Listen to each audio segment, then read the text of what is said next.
What's happening, guys? This is Mike at Mike's Little Dragon Channel, and I found a reprint of Exiles #1 True Believers Edition in a dollar box at my local comic shop, and I went ahead and grabbed it because I wanted to talk about this title a little bit.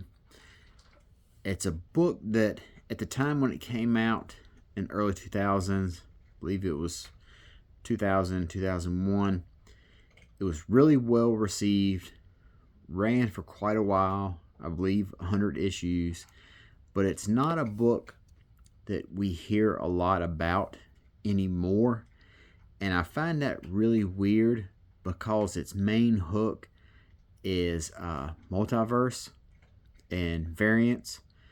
So, and that's, a concept that's been really popular the last couple of years. And so I'm kind of shocked that they have not done some sort of collection of this run. So what I wanted to do when I found this, I decided to grab it because I wanted to talk about it a little bit and maybe introduce some new people to it. So this book came out in 2001, and it features, at the time, character by the name of Blink, who was a fan favorite character. She first appeared in the original Age of Apocalypse storyline. She was a teleporter. She was basically raised by Sabretooth. The creative team on it is Judd Winnick, and he wrote this book, I believe, for about 30-something issues. Mike McCone is the artist, and he has been on a whole bunch of different Marvel books. Very clean style, works very well with this title. But these are the two that launched this book here.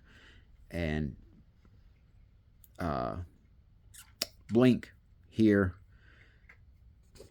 like I said, if you don't know who she is, fan favorite character at the time. But we'll get right into the book. So she lands here in this desert, and she meets an assortment of characters. She meets this character here, who we've never seen before. She meets Morph, who was a morph. There was a morph in the Age of Apocalypse who looked just like this, and that's who she thinks it is. And he says, "Hey, I do not know who you are. You've got me confused with somebody else." We meet another character here. This is Thunderbird. We meet yet another character here. Calvin Rankin, I believe his name is. His code name is Mimic. So all these characters are basically appearing right here in the middle of this desert. And then we have, I don't remember what this guy's name is here, but he is Magneto and Rogue's son from a different reality, as you can tell by the little white stripe in his hair. So they're basically all dropped off into this desert setting, and they meet this guy here. And so now this is where we get into the thick of what the book is all about. So this guy tells these people here, he gives them the rundown. And like he says right here, the short version, you're all from different dimensions, alternate realities. That should explain some of the confusion, the whole "aren't you dead? He never had a daughter. You don't look like this" type of thing. So what he does is he tells these people, and then you get like a brief rundown of what each of their powers are. Scarlet Witch and Nightcrawler's daughter, an Apocalypse experimented on version of Thunderhawk. Like I said, Magnus, child of Magneto and Rogue. Morph, who's an incredibly popular hero. Mimic, who's become a leader on the X-Men. basically in the role of Cyclops. And then Blink, who's from the Age of Apocalypse, who we know from that big storyline. So now he gives this guy here, he goes, I'm a time broker. This is my function. Time is like a living being. It has shape, it has motion, it has growth. Think of the fluid motion of time as a long, massive DNA chain. All along this chain are strands that make up various realities, and there are a bunch of them, trillions upon trillions. So then he gives them the lowdown. He says, but just with, what does that say? But just as with a actual DNA, there are strands that are bad. A baldness gene, a blindness gene, a cancer gene. They don't necessarily affect the body. They might be benign, or the proper combination of strands never come about to make it a threat. It is the same with time. We have malformations, sudden breaks, cracks, bumps in the chain. In most cases, they don't affect much of anything. You buy a different car, your VCR doesn't work. So that tells you how long ago this is. He's talking about VCRs. But unfortunately, these hiccups,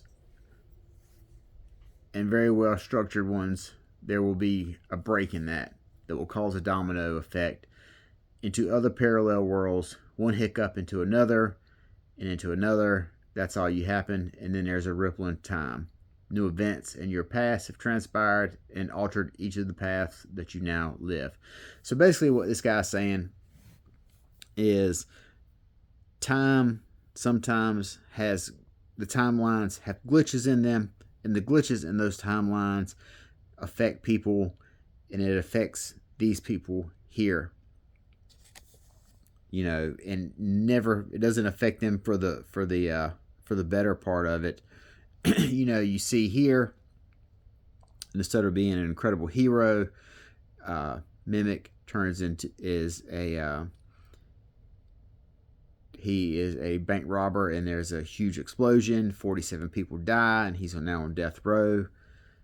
Morph has some sort of injury that causes him to devolve into some sort of vial or whatever. You know, basically he's in a petri dish.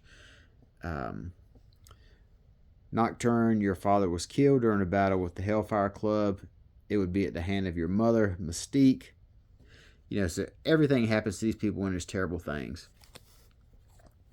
But the guy says, I know there's a lot going to take on here. He goes, the lies you lived have been rewritten, but now you have the opportunity to change them back. You will have to repair the breaks in the chain of time that cause these ripples. These breaks are incidents in different realities, and while not, what does that say? While not appearing to directly affect you, I assure you they do. You will be realigning the dominoes so they don't fall on top of you. In turn, you will get your lives back. So essentially, I'm not sure if you're familiar with the TV show Quantum Leap, where this guy, he travels throughout time, fixes things that have went wrong, and makes people's lives better. You got a little bit of that in here. You've got a little bit of what you have seen in the Marvel multiverse with the TVA and Loki being an agent, how that TVA agency, how they prune timelines to prevent destruction of the overall universe. So you've got a lot of that.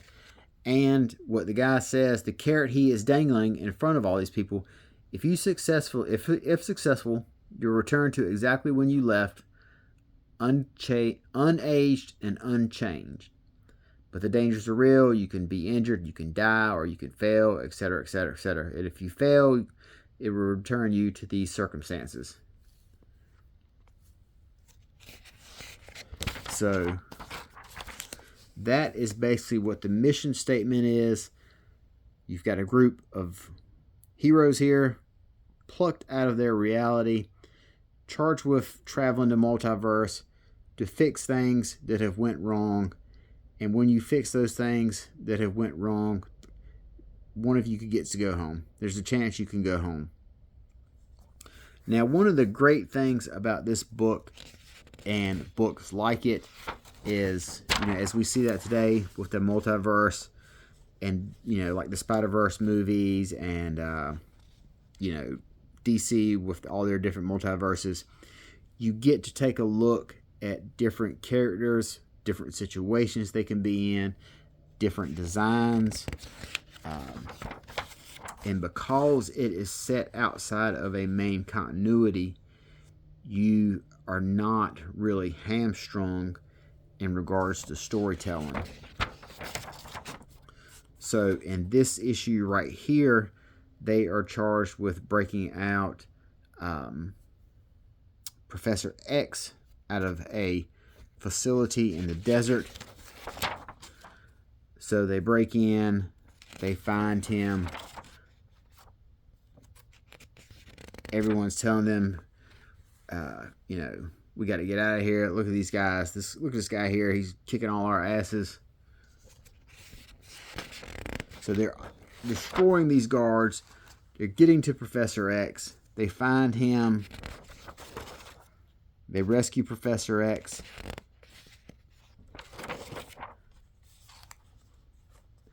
They let him out. And they come to find out that it is a huge mistake.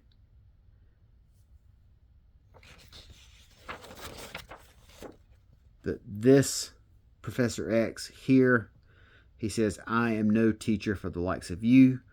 Where do you think you are? I'd sooner die than help create a society where mutants and humans live together. We are Homo superior. We are the next evolutionary step. So this Professor X here that they have been charged with, their mission is to break out of jail, is in reality an incredibly bad person. He's basically a Magneto of that world. So that is a wrap up. And it looks here like they did do a collection. Looks like a soft cover collection, epic sized. So you probably, with this right here, you probably got like the first 20 something issues in there, I would think. But this is a book that I really, it's kind of surprising that Marvel hasn't really pushed it a whole lot recently. Because like I said, multiverse, variants, and everything has been real popular. And this was doing that back in 2001. But one of the other things that's a really cool hook about this book is it has a rotating cast of characters in there. Characters, when they solve a mission, a character is sent away and a new one takes their place. Or a character dies and another one takes their place, or is left behind in a different dimension and takes their place. So you have a rotating cast of characters with a bunch of different spin on characters that have different spins, different looks, But all in all, it is a really cool series. If you had to pitch it to someone and recommend it to someone, I would say picture Quantum Leap meets multiverse. Quantum Leap meets multiverse. People travel throughout dimensions, righting wrongs, trying to get home, just like the old Quantum Leap TV show did. And if you don't know what that is, look it up. So that is Exiles. Book I highly recommend. Ran for about 100 issues, and you'll never see a book run for 100 issues from 1 to 100. You'll never see that ever again. So, like I said, this is another book that came out early 2000s. Judd Winnick is the writer, and if you do not know who Judd Winnick is, he also wrote a handful, well, maybe not a handful, a bunch of Kyle Rayner, Green Lantern issues. I knew him originally as being on the second season of The Real World. Was it second season or third season of The Real World, the MTV show? So, but accomplished writer, nevertheless. But if you see any of these issues of Exiles out and about at your comic book shop, pick them up, give them a try. I think you'll like it, especially if you're a fan of multiverse type stuff. So till next time, I'll talk to you guys later. Have a good night. Bye-bye.